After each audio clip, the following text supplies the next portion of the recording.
अस्सलाम वालेकुम स्टूडेंट, आज हमारा मैथ का लेक्चर नंबर 3 है, एक्सरसाइज 3.2 जिसमें क्वेश्चन 3, 4 एंड 5 सॉल्व करेंगे। क्वेश्चन नंबर 3 हमारे पास है, एक छत वाले पंखे पर दर्ज कीमत है 720, यानी 720 लिखा हुआ है और इसे बेचा है 684 रुपये पर। 720 लिखा हुआ है और बेचा कितने में है 684 रुपये पर। तो पंखे की कीमत फरोख्त पर कितने फीसद छूट की इजाज़त है, हमने फीसद छूट लेनी है। वैसे तो हमें पता है जो कीमत लिखी हुई है उससे कीमत फरोख्त जिस पर बेचा गया है वो माइनस कर देना, तो हमारी छूट होती है। छूट फीसद लेने के लिए, फीसद आपको पता है फीसद का मतलब है पर 100 में से, तो अगर उसके साथ फीसद लाना है तो हम फीसद 1/100 मतलब होता है फीसद लाना है, तो फिर 100 से मल्टीप्लाई भी करना होता है। तो यानी फीसद लाने के लिए 100 से मल्टीप्लाई करेंगे और टोटल में हमेशा लिखते हैं जो दरअसल कीमत है, क्योंकि जो कुल कीमत होती है वही नीचे, जैसे आप नंबर लेते हैं तो आपके जो कुल नंबर होते हैं वो नीचे होते हैं, ऊपर हासिल करता। तो यहाँ पर सिंपल बात है, दरअसल कीमत लिखी हुई है, कीमत फरोख्त लिखी हुई है, छूट जो है वो हमने मालूम करनी है। पहले सिंपल छूट ले, 720 रुपये पर छूट कितनी है 36 रुपये।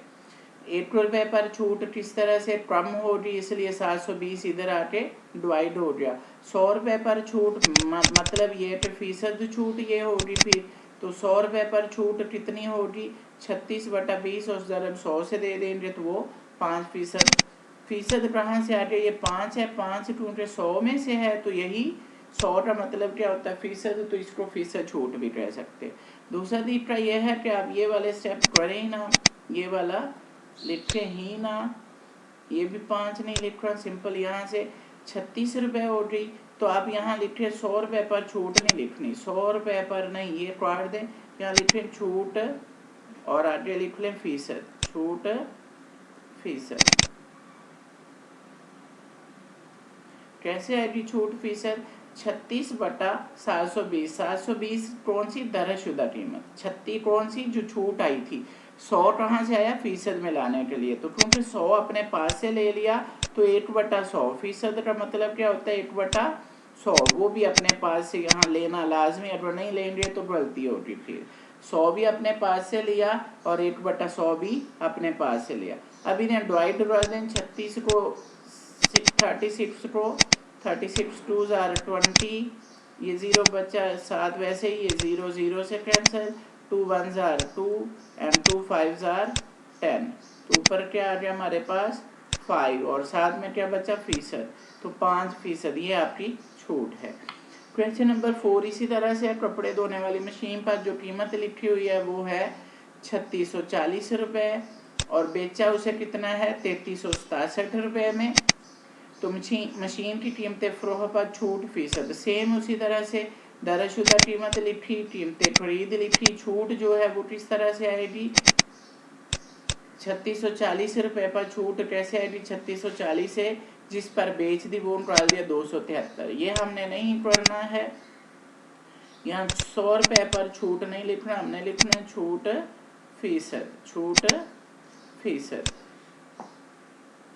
कैसे आएगी छूट फीसद, वो जो छूट थी वो कितनी थी 273, नीचे जो है दरअसल कीमत है और मल्टीप्लाई बाय 100, जब 100 से मल्टीप्लाई किया, मैंने कहा था कि 100 अगर आपने पास से लेना है तो फिर डेफिनेटली फीसद भी अपने पास से लेना, तो यहाँ पर क्या आ गया फीसद आ गया। तो अब ऊपर वाले दोनों को मल्टीप्लाई करके 3640 से डिवाइड करेंगे तो आपके पास ये ज़रूरत नहीं, आपके पास आ जाएगा 7.5 और साथ में फीसद बचा हुआ आ जाएगा, तो 7.5% जो है इसका आंसर है। क्वेश्चन नंबर 5 मेरे पास है, एक किताब पर लिखी हुई कीमत है 480 रुपये, दुकानदार इस पर 10% छूट देने के बावजूद 8% नफ़ा हासिल करता है, किताब की कीमत खरीद मालूम करें। तो किताब की कीमतें खरीद किस तरह से आएगी, पहले हम जो है ना छूट के हिसाब से जो है ना कीमत ले लेंगे, उसके बाद जो नफ़ा है वो ले लेंगे, तो फिर दोनों को मिला के फ़र्ज़ किया दरअसल कीमत है 100 रुपये, छूट है 10%, तो कीमत फरोख्त कितनी होगी, ये जो उसने किया हुआ है ज़रूरत नहीं है इसकी 10 रुपये, वो सीधा लिखे छूट 10% है क्योंकि दर्जशुदा कीमत हमने 100 ली है, 100 का मतलब भी पर 100% का मतलब होता है, तो इसलिए तो 100 से 10 हटे 90 होगी कीमत फरोख्त। दर्जशुदा कीमत है 100 रुपये, कीमत फरोख्त है 90 रुपये। तो अब हम करेंगे वही ये वाले 3 स्टेप जो आप बहुत जानते हैं। अगर दर्जशुदा कीमत 100 रुपये हो तो कीमत फरोख्त 90। क्योंकि दर्जशुदा कीमत उसने हमें दी हुई है, तो जो दी होती है वो अडवर के बाद लिखनी है। तो अडवर दर्जशुदा कीमत 100 रुपये हो तो कीमत खरीद 90, अडवर दर्जशुदा कीमत 1 रुपये हो तो 90 बटा ये वाला 100, और अडवर दर्जशुदा कीमत 480 रुपये हो तो इससे मल्टीप्लाई कर देंगे तो वो आ जाएगी 432। 432 रुपये हमारी क्या है कीमत फरोख्त। अब जो दूसरा उसने कहा था इस पर उसे नफा कितना हुआ है 8%। अब नफे के लिहाज से करते हैं, नफा कितना है 8%। कीमत खरीद आपने मालूम करनी है, फर्ज किया कीमत खरीद हमेशा यही नफा 8% है, तो ये वाले स्टेप हमें करने की जरूरत नहीं है।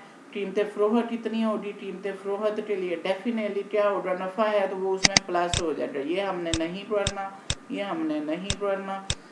नफा 8% है तो कीमत फरोख्त कितनी होगी, 100 में 8 प्लस कर देंगे तो कीमत फरोख्त होगी 108। मालूम क्या करनी है कीमत खरीद, तो इसलिए अगर कीमत फरोख्त 108 अडवर के बाद लिखी कीमत फरोख्त, अगर कीमत फरोख्त 108 हो तो वो 100 है, अडवर 1 हो तो 108 उधर जाके डिवाइड होता है।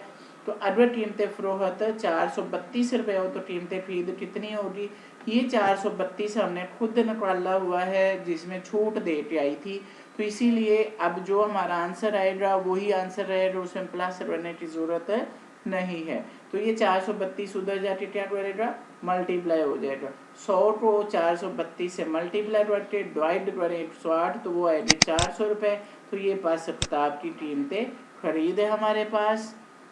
थैंक यू स्टूडेंट, उम्मीद है आपको समझ आई होगी। अल्लाह हाफिज़।